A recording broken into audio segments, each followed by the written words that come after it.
Today I'll be teaching you guys how you guys can upload videos on your Facebook page.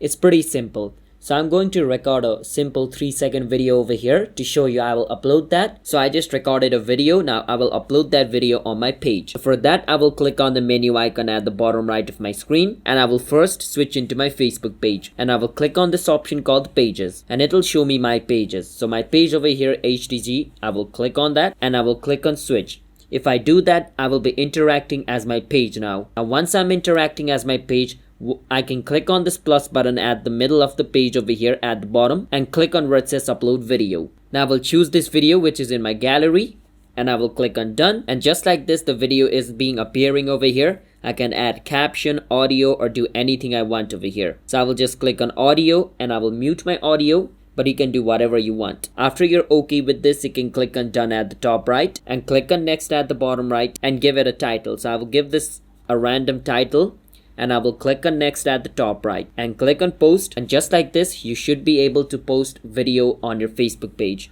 Now I will go inside my page and the video should appear over here after it's uploaded. So I hope you understand. Hit the subscribe to our channel one step. I'll see you guys next time.